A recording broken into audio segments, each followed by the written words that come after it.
ہمارے ضبط کا موسم بدل بھی سکتا ہے، ہمارے ضبط کا موسم بدل بھی سکتا ہے، رگوں میں خون ہے آخر ابل بھی سکتا ہے۔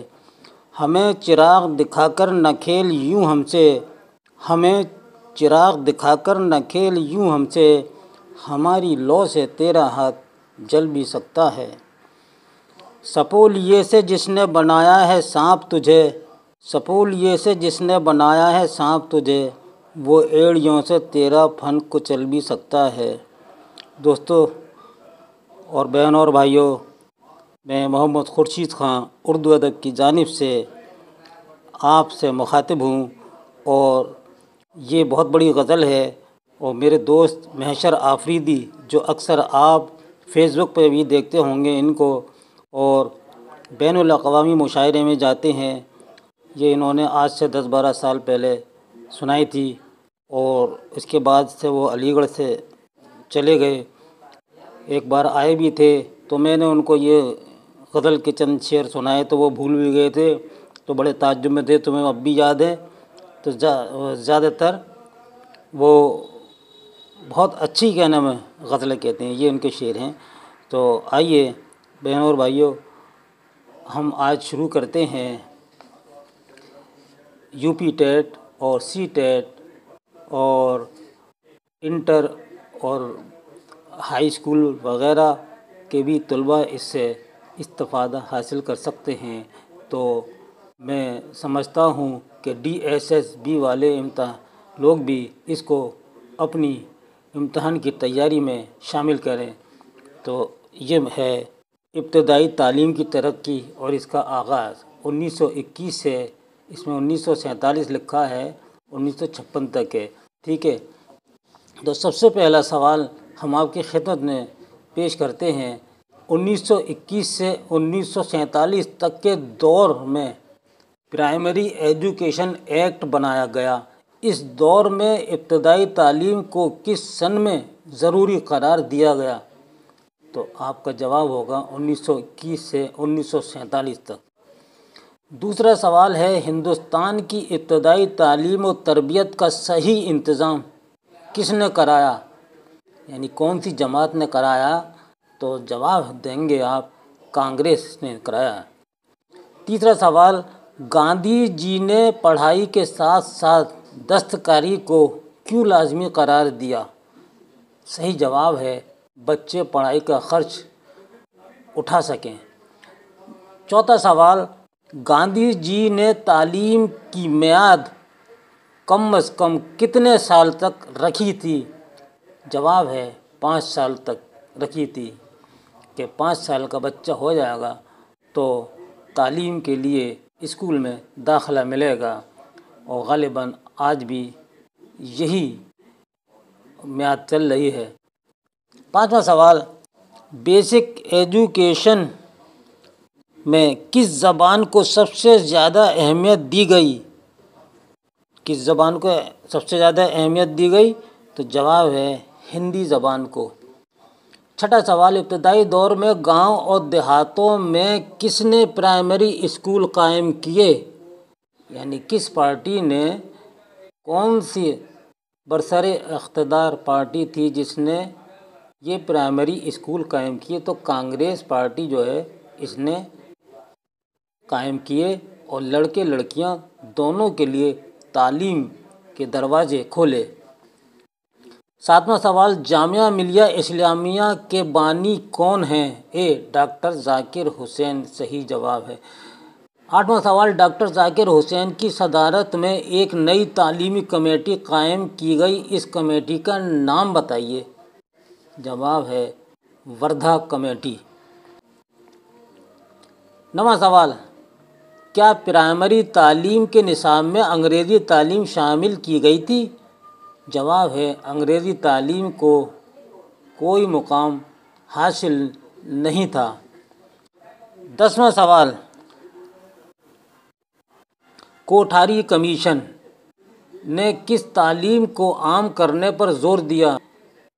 ڈائریکٹ جواب ہے بنیادی تعلیم کو۔ کوٹھاری کمیشن نے بنیادی تعلیم کو عام کرنے پر زور دیا۔ 11واں سوال، بیسک ایجوکیشن کتنے سال تک بچوں کے لیے مفت تعلیم دلانا لازمی تھی؟ 7 سال سے 14 سال تک۔ 12واں سوال، بنیادی تعلیم کا خاص مقصد کیا تھا؟ جواب ہے بچوں کے ذریعے بنائی گئی چیزوں سے اسکول کا خرچ چلانا۔ 13واں سوال، ہندوستانی بچوں میں بنیادی تعلیم دینے کا کیا مقصد تھا؟ جواب ہے اخلاقیات کی تعلیم دینا۔ 14واں سوال، ابتدائی تعلیم کا دوسرا مقصد کیا تھا؟ جواب ہے اعلیٰ شہری بنانا، یعنی بچوں کو ایسی تعلیم دی جائے جس سے کہ ایک اچھے اور اعلیٰ شہری بن جائیں۔ 15واں سوال، آزادی کے بعد بنیادی تعلیم کو عام کرنے پر کس نے سب سے زیادہ زور دیا؟ تو جواب ہے کوٹھاری کمیشن نے۔ اب آئیے 16واں سوال، معصوم بچوں کو کتابی تعلیم نہ دی جائے اور نرسری میں عملی کام پر زیادہ توجہ دی جائے، اس قانون کو کس کمیشن نے بنایا؟ جواب ہے کوٹھاری کمیشن نے۔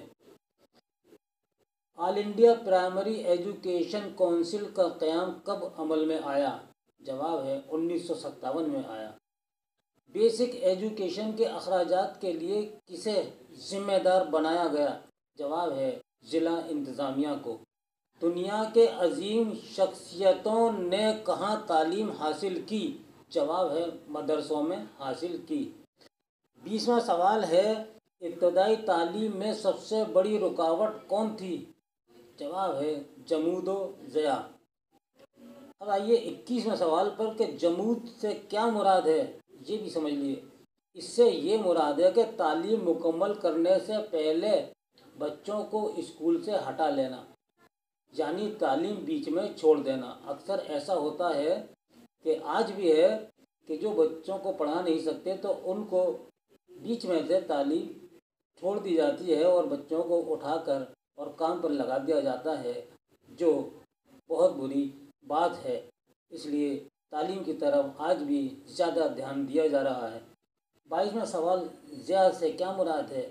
جواب ہے ضیاع کا مطلب ہے کہ بچے کو کسی حمایت میں ایک یا ایک سے زیادہ مرتبہ روک لینا، یعنی پڑھائی سے روک لینا، اس لیے جمود و ضیاع کا یہ مطلب ہے۔ دوستو، جمود و ضیاع پہ جو بھی سوال آئے اب آپ سمجھ گئے ہوں گے، اس کا مطلب سمجھ گئے۔ انشاءاللہ آپ اس سے حل کر لیں گے کہ جمود و ضیاع کسے کہتے ہیں۔ 23واں سوال، مذہبی تعلیم کے مسئلے پر غور کرنے کے لیے کمیٹی کس سن میں بنائی گئی؟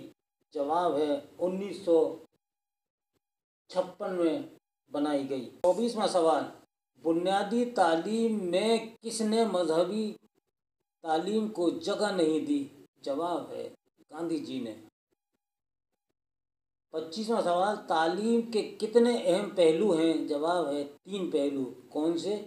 معلم یعنی استاد، اور دوسرا بچہ، اور اس کے بعد موضوع۔ یہ 3 پہلو ہیں تعلیم کے۔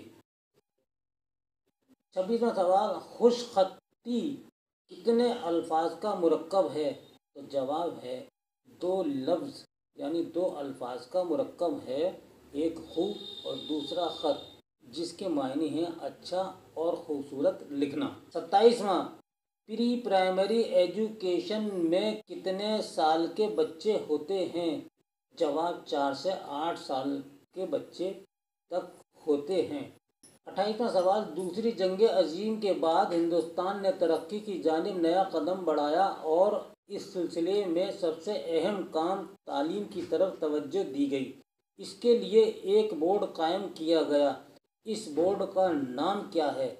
تو جواب ہے central advisory board of education نام رکھا گیا اس بورڈ کا، اور یہ 1944 میں بنا۔ 29واں سوال ہے، central advisory of education board کیوں قائم کیا گیا؟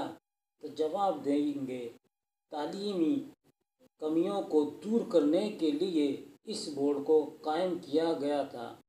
30واں اور آخری سوال، ہندوستان نے ترقی کی جانب کس سن میں قدم اٹھایا؟ یعنی تعلیمی اعتبار کے حساب سے ہندوستان نے کس سن میں قدم اٹھایا تو جواب ہے 1944 میں۔ تو بھائیوں اور بہنوں، یہ تھا ہمارا آج کا ایک خصوصی ویڈیو۔ انشاءاللہ یہ پسند آپ کو آئے گا، اور اپنی قیمتی رائے سے مجھے ضرور مطلع فرمائیں۔ اس کے ساتھ ہی اگلے ویڈیو تک کے لیے اپنے مخلص، اپنے بھائی، اپنے دوست محمد خورشید خان کو اجازت دیجیے۔ اللہ حافظ۔